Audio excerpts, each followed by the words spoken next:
Utusan malam hilang kelam. Hanya ada siang hari sahaja lagi di dunia. Hari ke hari, kerja yang penat membuatkan orang ramai gelisah dan mudah marah. Mereka tidak boleh berehat dengan betul. Orang ramai mula bersembunyi dari cahaya. Mereka menjadi mudah marah dan tidak stabil. Xiaomi datang ke sini hanya untuk menghalang perkara daripada berlaku. 5 orang bunian itu semuanya tertarik. Mereka memutuskan untuk membawa malam itu kembali. Xiao Shuai berfikir bahawa jika kegelapan hilang, tidak akan ada malam. Xiaomi memberitahunya, kegelapan belum hilang, tetapi hidup dalam ingatan Xiao Shuai. Mereka memutuskan untuk membiarkan Xiao Shuai memasuki impian mereka. Untuk mencari kegelapan, mengantuk mengeluarkan bantal tidur, kemudian lepaskan biri-biri yang sedang tidur. Diiringi mimpi, dia kembali ke malam ketika dia mula-mula melihat kegelapan. Kegelapan yang dikeluarkan dari sudut, secara beransur-ansur membentuk-bentuk. Kegelapan muncul, namun, pintu almari yang sering ditakutinya terbuka semula. Disedot dalam kegelapan, semua yang saya takuti disedot masuk. Berdepan dengan kabinet ketakutan ini,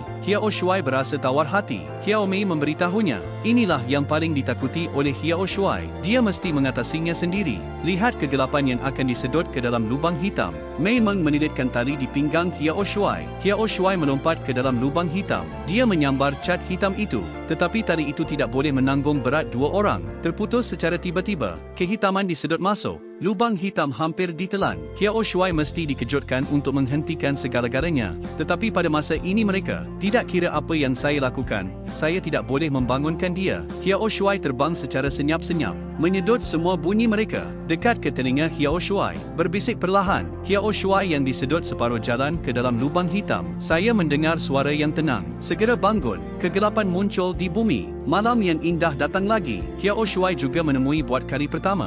Ternyata malam itu juga berwarna-warni, penuh dengan kehidupan. Shining-Shining juga letih dan berpeluh dengan banyak. Lihat kembalinya kegelapan. Dia juga sangat gembira. Kawan akhirnya tahu betapa pentingnya kewujudan kegelapan. Malam gelap yang dicipta oleh kegelapan sungguh berwarna-warni. Apabila kegelapan berbalik untuk pergi, Xiao Shuai meluru keluar dan menangkapnya. Dia mengucapkan terima kasih kepada rakan ini, membantunya mengatasi segala ketakutan dalam hatinya. Dia membawa Xiaomi pulang. Sebuah cangkuk tertancap keluar dari tingkap. Kemudian muncul seorang lelaki kecil. Ternyata dia membawa mesin masa. Bawa Xiaomi kembali ke masa hadapan. Kerana Xiaomi ialah anak perempuan Xiao Shuai pada masa hadapan. Kemudian, lelaki kacak berambut putih itu. Saya sering bercakap tentang kisah ini dengan anak perempuan saya. Dan anak perempuan saya juga akan melakukannya sebelum tidur. Beritahu anak-anak anda kisah-kisah gelap.